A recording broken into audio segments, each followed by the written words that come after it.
จากวัดดับภัยเชียงใหม่สืบสานเวลาผ่าน131 ปีนานไกลวัดพระบาทอุดมรุ่งเรืองงามตาเจ้าน้อยบุญทาวงศาข้าหลวงปวงเชียงใหม่ปกครองหัวเมืองฟ้าทุ่มเทแรงกายแรงใจทุกชาติพันธุ์รวมใจรักษามัคคี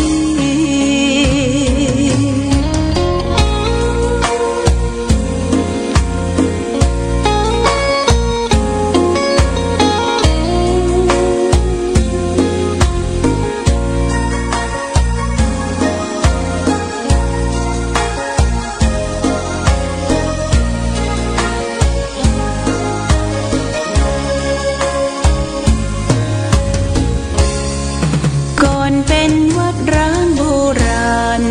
สืบสาน2524พระมหาราชครูเกษราปัญญาปรมาติกาจารย์จากวัดดับภัยเชียงใหม่สืบสานเวลาผ่าน131 ปีนานไกลวัดพระบาทอุดมรุ่งเรืองงามตาเจ้าน้อยบุญทาวงศาข้าหลวงปวงเชียงใหม่ปกครองหัวเมืองฟ้าทุ่มเทแรงกายแรงใจทุกชาติพันธุ์รวมใจรักษามัคคี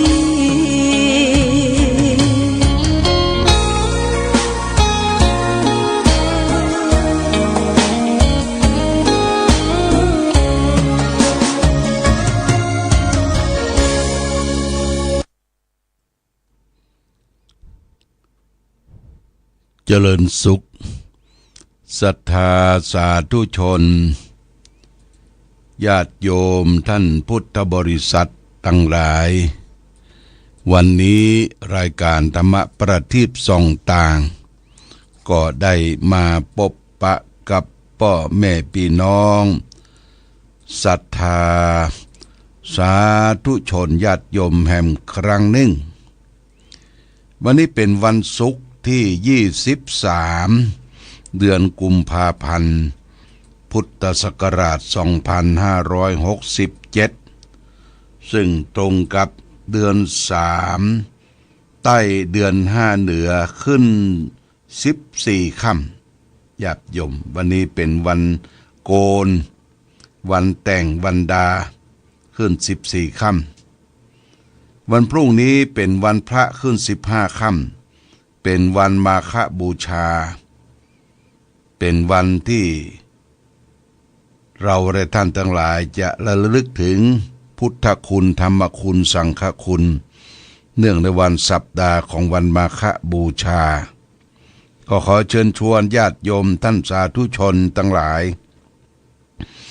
ได้ตั้งใจประพฤติปฏิบัติในกิจของเราและท่านทั้งหลายที่เราเป็นชาวพุทธก็จะได้มีการทำบุญตักบาตรใส่บาตรยากปกประพฤติปฏิบัติธรรมทุกวัดวาอารามในวันมาฆบูชาตอนเช้าก็มีการทำบุญตักบาตรแล้วก็ตอนค่ำก็จะมีการประทักศีลเวียนเทียนรอบเจดีย์รอบพระอุโบสถรอบองค์พระปฏิมาของแต่ละวัดแต่วัดวาอารามในช่วงของวันมาฆบูชาที่วัดพระธาตุศรีมหาโพธิโพธารามตรงน้ำร้อนก็ได้มีการประพฤติปฏิบัติธรรม3 วัน 3 คืนแต่วานี้ก็เป็นวันเริ่มเข้ากรรมปฏิบัติธรรมมีพระสงฆ์องค์เนรอยู่ประมาณ25 รูปแต่กับผู้ปฏิบัติธรรม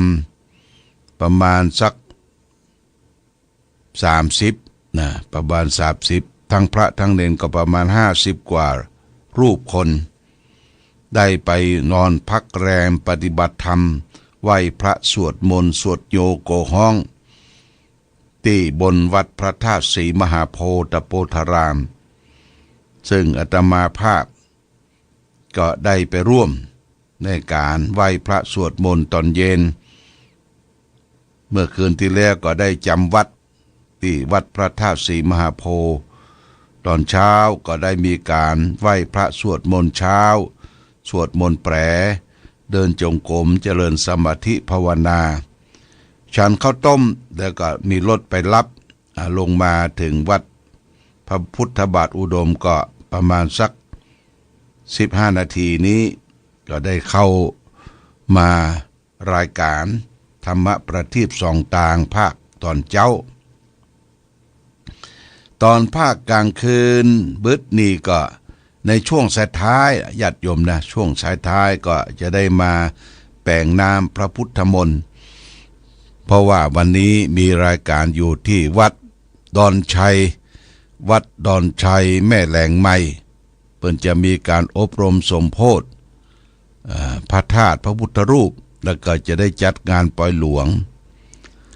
รายการวันนี้ก็ประมาณ9 โมงญาติโยม9 โมงกลางวันนี้ก็จะได้เดินทางไปเจริญพุทธมนต์สืบชะตาณที่วัดปงตำอำเภอชัยประการก็ได้ฉันเพลที่หั่นกลับมาก็พักผ่อนแล้วก็ตอนค่ำทำวัดสวดมนต์เสร็จยังไม่ได้ขึ้นไปวัดพระธาตุศรีมหาโพธิ์พอจะได้เลยไปที่วัดดอนชัยเจ็ดจากวัดดอนชัยมาเข้ารายการประมาณ10 โมงจะได้ขึ้นไปบนวัดพระธาตุศรีมหาโพธิ์เพราะว่าวันพรุ่งนี้เป็นวันสำคัญเป็นวันมาฆบูชาตอนเจ้า6 โมงหลังจากทำวัดเจ้าเสร็จก็จะได้มีการถวายเข้ามัทุปายาตมัทุปายาสะหรือเข้า49 ก้อนเข้าองค์พลาพระเจ้าหลวงในวันพรุ่งนี้เชิญชวนญาติโยมพี่น้องบ้านหัวฝายเวียงหวายศรัทธาพี่น้องไตอยู่ใกล้หิมก็ขึ้นไปร่วมถวายเข้าพลาด้วยกันหลังจากถวายเข้าพลาฉันข้าวต้มเสร็จเรียบร้อยแล้วก็จะมีหัววัดต่างๆประมาณ30 กว่าหัววัดได้เข้าไปร่วมทำบุญในการประเพณีถวายพุ่มดอกไม้ประเพณีถวายพุ่มดอกไม้แต่องค์พระเจ้าใหญ่จะมีหัววัดหน่วยงานต่างๆในเขตตำบลปงน้ำร้อนม่อนปินได้ไปร่วมกันเวลา9 โมงพระสงฆ์เจริญพระพุทธมนต์เจริญพุทธมนต์เสร็จแล้วก็จะถวายเครื่องทายทานถวายข้าวน้ำโภชนะอาหารนิมนต์พระเจ้าประสงค์ฉันเพลวันพรุ่งนี้ก็เชิญชวนญาติโยมท่านสาธุชนได้ไปร่วมด้วยช่วยกันที่จะได้ไปร่วมถวายเพลในวันพรุ่งนี้ก็คือมีคุณกนกพิษชัยนาร้านนานาพันธ์จะได้ไปถวายข้าวซอยแล้วก็มีการถวายจตุปัจจัยหลายวันนี้ก็ยังไม่ได้เอามาอ่านตะกี้เกียมไว้ละลืมไม่ได้เข้ามาก็มีคุณกนกพิชนาร้านนานาพันธ์1 สังละ500 บาทและโยมจากกรุงเทพ2 สัง1,000 บาทแล้วก็แม่มีพินชัยโยภาสบ้านปังปอย1 สัง500 บาทนี่ตามที่ได้รับรายชื่อมาจดเอารายหลายเอาชื่อศรัทธาญาติโยมพรุ่งนี้ก็ไปถวายด้วยกันและทางวัดพระพุทธบาทอุดมเฮาก็จะแปลงข้าวกล่องจำนวน100 กล่องเป็นข้าวผัดกะเพราไข่ดาวแล้วก็เจแดงก็จะทำน้ำพริกครั่วทรายเอาใส่ตัวข้าวกล่องถวายแด่พระเจ้าประสงค์และผู้ที่ไปร่วมทำบุญในงานประพฤติปฏิบัติธรรมในงานประเพณีถวายพุ่มดอกไม้แด่องค์พระเจ้าใหญ่ในวันพรุ่งนี้พรุ่งนี้คือวันมาฆบูชาวันมาฆบูชาถือว่าเป็นวันสำคัญ ในทางพระพุทธศาสนาปกติแล้ววันที่24กุมภาทุกปีเนี่ยเขาก็จะมีประเพณีถวายพุ่มดอกไม้ปีนี้มาตรงกับวันมาฆบูชาเป๊ะพอดีก็ถือโอกาสปฏิบัติธรรมในวันมาฆบูชาก็มีศรัทธาญาติโยมที่ไปร่วมประพฤติปฏิบัติธรรมนุ่งขาวห่มขาวก็ประมาณ30กว่าท่านสามเณรก็ภิกษุสามเณรก็ประมาณ20กว่ารูปองค์ได้ไปร่วมกันนอนที่บนวัดพระธาตุศรีมหาโพธิ์ในคืนวันพุธหลังจากที่เวียนเทียนเรียบร้อยแล้วก็จะมีการจุดบอกไฟสเปรย์แข่งขันชิงรางวัลนะญาติโยมนะบอกไฟสเปรย์แข่งขันชิงรางวัลเพราะฉะนั้นวันพรุ่งนี้ก็เชิญชวนญาติโยมท่านสาธุชนเจ้าของบอกไฟดอกบอกไฟสเปรย์ชิงรางวัลที่1 3,000 บาทรางวัลที่2 2,000 บาทรางวัลที่3 1,000 บาทชมเชย2รางวัลละ500 บาทนี่ก็ไปร่วมกันนะญาติโยมเป็นวันเดือน5เพ็ญเป็นวันประเพณีถวายพุ่มดอกไม้ของหมู่วัดต่างๆของศรัทธาญาติโยมในเขตตำบลโป่งน้ำร้อนทุกหมู่บ้านที่แจ้งประชาสัมพันธ์คือญาติโยมท่านสาธุชนทั้งหลายได้ไปร่วมด้วยช่วยกันได้ไปถวายเพลภัตตาหารเพลตำบลโป่งน้ำร้อนนั่นก็ตามที่ได้มีประชุมก็จะแบ่งสรรปันส่วนกันไปร่วมอุปถัมภ์วันนี้ตอนเจ้าข้าวต้มของหมู่บ้านหมู่ที่7หมู่บ้านหมู่ที่7ตำบลโป่งน้ำร้อนไปถวายแล้วก็ตะวาตอนค่ำถวายน้ำปานะหมู่บ้านหมู่ที่7วันนี้ก็หมู่ที่1หนองพนังหมู่ที่1ตั้งแต่เจ้าข้าวต้มกลางวันอาหารเสริมตอนเย็นก็น้ำปานะนี่ขออนุโมทนาขอบคุณกับญาติโยมท่านสาธุชนแต่ละหมู่บ้านในเขตตำบลโป่งน้ำร้อนได้ร่วมด้วยช่วยกันวันพรุ่งนี้เป็นวันสำคัญเด้อปากันขึ้นไปที่วัดพระธาตุศรีมหาโพธิ์องค์พระพระเจ้าใหญ่จะได้ร่วมบุญร่วมกุศลด้วยกันวันนี้ได้มาพบอย่าเอาธรรมกถามาฝากคือแก่ศรัทธาญาติโยมในคลังธรรมวันนี้จะเอาเรื่องความพยายามวายามกถาว่าด้วยความพยายามมาอู้จาฝากฝังเป็นข้อคิดสะกิดเตือนใจ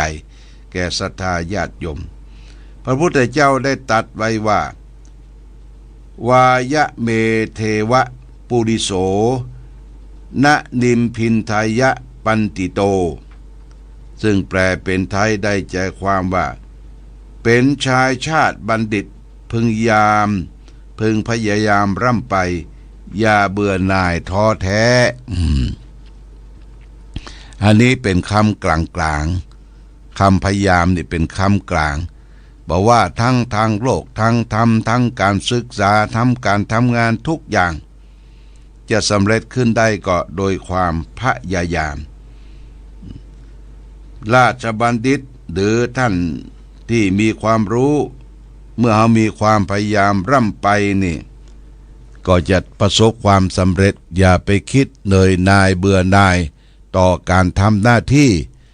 ในการที่เราได้รับมอบหมายหรือหน้าที่ที่จะต้องทำประจำวัน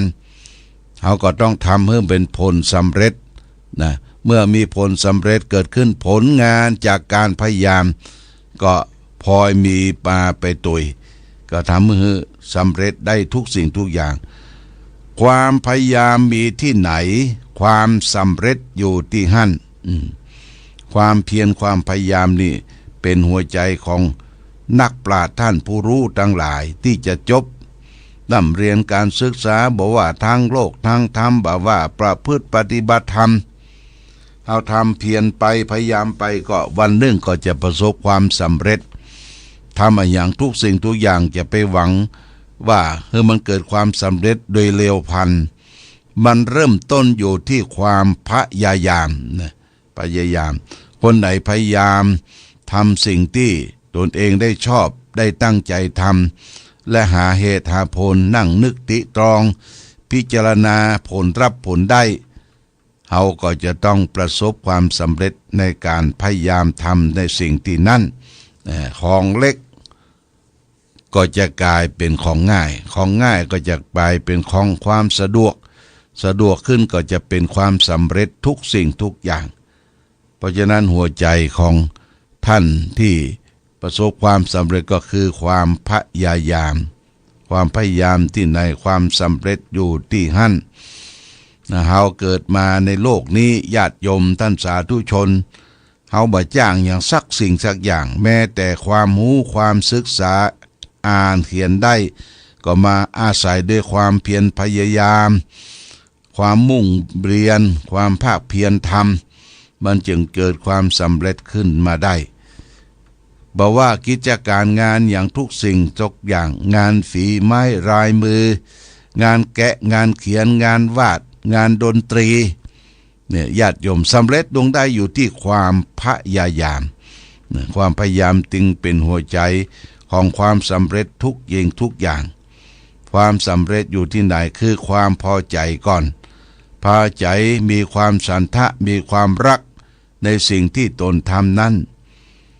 จากความพอใจจากความรักในสิ่งที่ตนทำเพิ่มธรรมะข้อที่สองคือวิริยะความพยายามความภาคเพียรเข้าไปเมื่อมีวิริยะมีความภาคเพียรเข้าไปก็เพิ่มธรรมะตัวข้อที่สามเข้าไปจิตตะเอาใจฟักไฟในกิจการงานนั้นบวางธุระเพิกเฉยเสียเมื่อเอาใจฟักไฟเรียบร้อยแล้วก็มาดูวิมังสามันตริมันตองมันพิจารณาผลงานที่ตนเองได้ทำไปมีทั้งรับทั้งได้ทั้งเสียจะเป็นผลความสำเร็จอย่างใดก็อยู่ที่เฮานั่งนึกตึกตองพิจารณาดูนี่เป็นสาเหตุที่ประสบความสำเร็จทุกสิ่งทุกอย่างความสำเร็จในหน้าที่การงานที่มีขึ้นมันอยู่ที่ความพอใจก่อนนะญาติโยมความพอใจสายที่เฮาจะต้องทำเอาความพอใจตั้งเกษตรกรรมพอใจในการค้าขายห้อมใดหูใดที่มันมีความสำเร็จที่มีความประสบผลด้วยความมุมานะบักบั่นความพยายามนั้นก็ทำสิ่งนั้นไปบรรลุเป้าหมายสิ่งที่ตนเองตนเราตนตัวเราเพื่อจะพึงทำความพยายามที่ไหนความสำเร็จก็จะเกิดที่หั่นนี่ฝากไว้แก่ศรัทธาญาติโยมของนักก็จะไปกินของเบาก็จะไปกลายเป็นของง่ายก็จะกลายเป็นความสำเร็จอยู่ที่ความตั้งอกตั้งใจจิตใจตั้งมั่นในสิ่งที่ตนทำบอกว่าทั้งทางโลกและทางธรรมทางโลกนั้นก็เริ่มตั้งแต่การศึกษาเฮ้าเรียนภาคเพียรเขียนอ่านจนได้จบปริญญามีการมีงานทำนั้นอาจจะบ่คุ้นเคยกับงานเราก็ต้องเพียรพยายามทำรู้จักคุ้นเคยกับงานก็เอาบุคคลที่สำเร็จเป็นผลตัวอย่างอันนี้ก็คือทางโลกทางธรรมนี่ก็เหมือนการญาติโยมเวลาเราประพฤติปฏิบัติธรรมบางคนก็มีความท้อแท้ใจความเพียรพยายามบ่มีฐานเริ่มต้นของความอดทนขันติบารมีหมดไปก็ใส่คนจักจุงจักนำพักดันเข้าสู่ร่มธรรมะหลักธรรมคำสอนขององค์พระชินวรสัมมาสัมพุทธเจ้าเกิดความรู้แจ้งเห็นจริงในการเดินทางนั้นสำคัญมากญาติโยมเดินทางที่จะให้ประสบความสำเร็จในการเข้าประพฤติปฏิบัติธรรมอันนี้สำคัญเพราะว่าจะต้องมีครูบาอาจารย์แนะนำพร่ำสอนในการเดินทางไปสู่ความสำเร็จนั้นโดยการเดินทางในทางที่ถูกที่ต้องที่ควรมีศรัทธามีศีล มีความบริจาคจาคะแบ่งปันความสุขที่ตนเองจะพึงได้รับให้แก่บุคคลอื่นและสุดท้ายคือมีสติปัญญาสิ่งทั้งหลายทั้งปวงนั้นเป็นพลังนะญาติโยมเป็นพลังของจิตใจเมื่อจิตใจเขารับพลังรับการส่งเสริมรับความรู้แล้วก็มีความเพียรพยายามเป็นฐานเบื้องต้นความสำเร็จในที่การงานก็จะเกิดขึ้นแก่เราและท่านทั้งหลายวันนี้เอามาฝากคือเป็นข้อคิดสะเก็ดเตือนใจคือแก่ศรัทธาญาติโยมเรื่องของความเพียรพยายามความเพียรพยายามนี่อยู่ที่ไหนก็ความสำเร็จก็จะอยู่ที่หั่นแล้วก็ธรรมะอีกข้อหนึ่งฝากไว้ก่อนที่จะหมดรายการเรียกว่าสันตุทิกถาสันตุทิกถาว่าด้วยความยินดีพอใจสันตุถีกถาว่าด้วยความยินดีพอใจพระพุทธเจ้าตรัสว่ายังสัตทังเตนะตุทัพพังตติโลโภหิปาปโกได้สิ่งใดมาก็ควรยินดีพอใจในสิ่งนั้นเพราะความโลภจัดเป็นความชั่วร้ายญาติโยมนะนี่พระพุทธเจ้าตรัสไว้ในพระไตรปิฎกเล่มที่27หน้า176ว่าได้สิ่งใดมาควรยินดีพอใจในสิ่งนั้นเพราะความโลภจัดเป็นความชั่วร้ายโลภกับที่เฮาหามาได้ถึงวันนี้มันแตกต่างกันความโลภนี่บ่มีวันที่จะให้จิตใจหยุดยั้งพักผ่อนมันมีความยินดีความอยากได้ความต้องการอยู่ตลอดเวลาความโลภนี่นะมันตรงกันข้ามกับคนที่เฮาหารายได้หาของกินของใจเครื่องปัจจัยสี่เป็นประจำนี่มันตรงข้ามกับความโลภแต่พระพุทธเจ้าสอนว่าสิ่งใดที่ได้มาก็ควรพอใจในสิ่งนั้นพอใจยินดีในสิ่งที่ตนได้พอใจในสิ่งที่ตนมีเป็นหลักของความสันโดษทีนี้ถ้ามาตึกถึงความโลภจัดเป็นความชั่วร้ายความโลภเนี่ยมันจะเบียดบังโลภอำของคนอื่นมาเป็นของตนทำให้เกิดความทุกข์ความเดือดร้อนแก่ตัวเองและคนอื่นเนี่ยความโลภมันมีที่จะสิ้นสุดเพราะฉะนั้นก็พึงสำเนียกจดจังระวังเอาไว้ว่า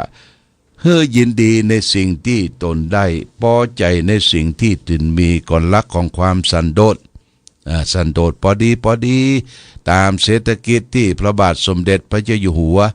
รัชกาลที่9เปิ้นฮือโอวาทไว้ว่าความสุขที่เฮาจะพึงมีพึงได้เป็นความสุขที่พึงพอใจยินดีในสิ่งที่ตนได้พอใจในสิ่งที่ตนมีและก็ดำเนินชีวิตไปตามเศรษฐกิจพอเพียงอันนี้เข้าหลักเข้าเกณฑ์ว่าสิ่งที่เขาได้มามอกได้ว่าก็พอใจในมอกอันก่อนบ่ฮือมีความโลภเกิดขึ้นในจิตในใจและก็บริหารชีวิตด้วยความบ่โลภโมโทโสจนเกินไปเป็นที่นักเป็นที่ภาระแก่จิตแก่ใจที่จะแบกภาระอันนักด้วยความโลภความบ่เข้าใจว่าหายใจเอาหายใจออกก็เอาหายใจออกก็เอาอย่างนี้เป็นต้นบ่ถูกต้องเพราะฉะนั้นฝากเป็นหลักคิดคือแก่ศรัทธาญาติโยมว่าสันตุทิกถาว่าด้วยความยินดีพอใจในสิ่งที่ตนได้ในสิ่งที่ตนมีเขาก็จะมีความสุขตามอัตภาพนี่ฝากเป็นหลักธรรมหลักคิดไว้เอาละวันนี้รายการธรรมะประทีปส่องต่างได้มาพบญาติโยมท่านสาธุชนก่อนอื่นต้องขออภัยเพราะว่าที่ท่านได้บริจาคปัจจัยเป็นค่าน้ำค่าไฟบริจาคค่าสังฆทานบ่ได้เอามาอ่านเอาไว้บ่ได้เอามาโดย เพราะลุกบนดอยมาก็เพิ่งเข้ามาในห้องกระจายเสียงวิทยุเพื่อจะได้ประชาสัมพันธ์จาบอกกล่าวเมื่อคืนบึดญาติโยมจะได้มาอ่านมาสาธยาย อนุโมทนากับทุกท่านมาณโอกาสนี้เอาละวันนี้รายการธรรมะประทีปส่องต่างหมดเวลาหมดต้องขออำลาพาจากศรัทธาญาติโยมท่านสาธุชนไปก่อน รายการธรรมะประทีปส่องต่างต้องขอลาก่อน ขอผู้ฟังจงตั้งมั่นจิตหันษาด้วยธรรมะขององค์พระพุทธาได้นำพาให้เกิดความสุขสงบ